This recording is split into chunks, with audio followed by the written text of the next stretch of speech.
Watcher's director Richard Shaw also has done a myriad of radio and TV interviews on topics ranging from the Torah codes to UFOs.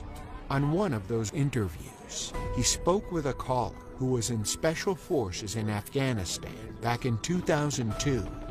After the show, they talked for a long time, and it became clear that this was one of the men that actually shot and killed the giant. Then later, L.A. happened to meet another Special Forces soldier who could confirm these stories. Neither of these men wished to reveal their identity. We filmed them in remote locations because of their military backgrounds and the sensitive nature of what they're revealing.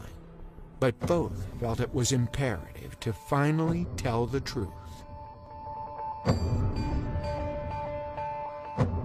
You were in Afghanistan in 2002, and you were called into a very remote section of Afghanistan because a patrol had basically gone missing. Exactly. Okay. Exactly. Villages around nothing. For miles. Right. So very remote. Yeah, very remote. So we flew in. About 4 kilometers. We're hiking through the same area where they were supposed to make one of their checkpoints, one of their rally points. And before we left, there was all kinds of what happened with the ambush. That was even odd because at the point of ambush, you'd call for maybe close air support, something, okay?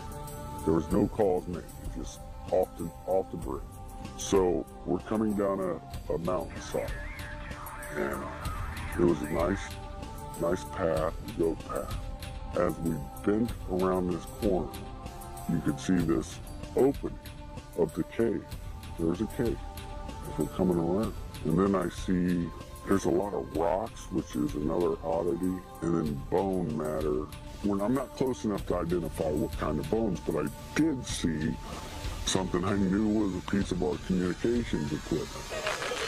So instantly we're thinking ambush, maybe animal, it could be anything. And there was enough room in front of this cave, but it had a sheer drop-off. But there was enough room that we actually got into a decent dispersal in case of ambush. You see something coming out of the cave, and it's moving with a speed and agility that catches you off guard. Everybody. And he comes out.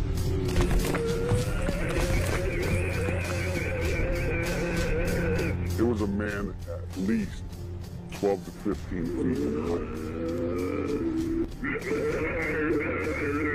This is a monster. Red beard, then his hair was long past the shoulder, a scarlet red, and Dan runs at him and starts shooting, which broke all of us into the reality. Because it was so surreal. Now your training is kicking in. Oh yeah, okay. Muscle memory, complete muscle memory.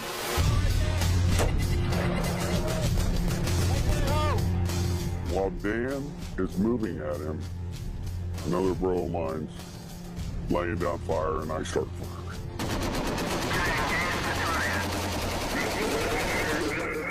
He skewers Dan.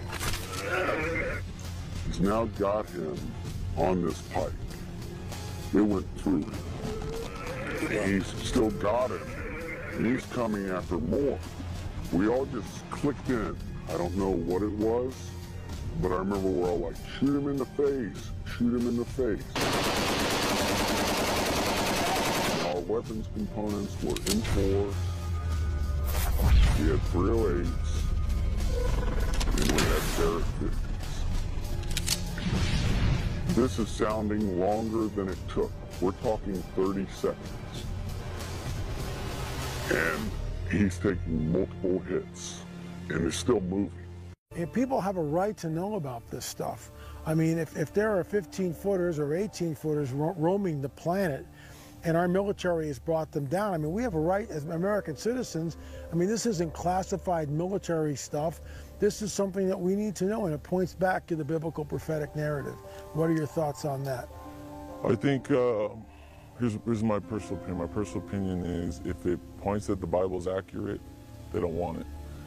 If it goes against Darwinian evolution, it's not to be spoken of. So you're out in the boonies running around looking for high-value targets? Correct. Okay. And we're doing those operations, and as we're getting into firefights, we're getting into different scrimmages, you want to put it that way, we would come back to the base and we started hearing this rumor about a unit that killed this, what they started calling this really tall person. At first I didn't think anything of it, and then come to find out that the person that they killed actually was 3 times the size of a man, had extra digits on their hand and digits on their feet, and had red hair, and a special unit had come in and wanted this target. Well, we'd heard that they had killed this thing inside a cave, or the mouth of a cave, and it was common knowledge among the military to hear this. Now when you say common knowledge, what do you mean? I mean, how does that work? Years later, to come to find out, when I had returned from Afghanistan and had met other military members that had not been there in the operations with me, if you would bring up the Giant of Kandahar, they knew about it. When you first hear it, you're thinking like, this has got to be a joke, this has got to be a hoax.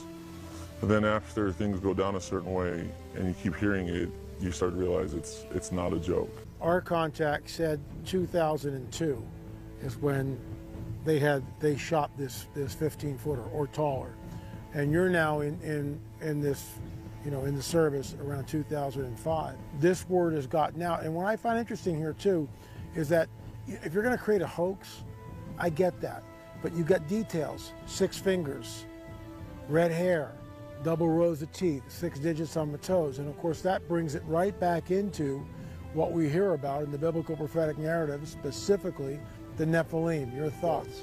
I agree. And you have to assume that the giant is not alone, that the giant is not the only being living on this planet. There's got to be a whole school of them somewhere. You know, maybe he's got a female mate, maybe he's got children, who knows. Unfortunate that he had to attack our soldiers rather than be somewhat peaceful, but I guess that comes with the territory. Dan was dead, okay? And Wyatt is a good man, probably one of the best men I know, now dead. Before I'd left, they were already starting what they call a 9-line, which is a medevac request. They're sending out a medevac request, then all of a sudden it's not a medevac request. All of a sudden we had a helicopter show up because, like I told you, it was a large precipice and a sheer drop. So the helicopter just came up from the drop. They had dropped netting. And so we got him on there. The thing was too big. We couldn't move it. It smelled worse than a skunk. A corpse that's been around for a while. Once the helicopter came in, dropped its little hook, and off he goes. The communication was sent out that we had a very large, possible human creature. There you are in the hills of Afghanistan. How many troop members are you with? We had 6 on my crew. And when we say hills of Afghanistan, for us, we did not fly into the wilderness. We actually flew into a base. I guess this thing was transloaded out of the mountains by a CH-47. What I could see that it did have the 6 fingers. I remember taking my foot up and placing it up next to its foot, and it was extremely large. We estimated at about 12 feet, give or take. What I can tell you is the weight of the thing. Basically, it was approximately 1,500 pounds when it was getting on the aircraft. Now, if you take away the pallet weight and all the rigging that we had to hold this thing down, we figured it was around 1,100 pounds. Of course we're upset. That's a given, okay? We lost a very good guy.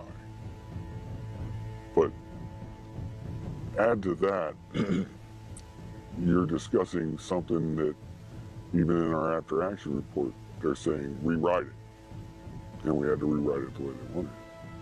How many fingers? 6. Oh, 6. 6 6 fingers toes. and 6 toes.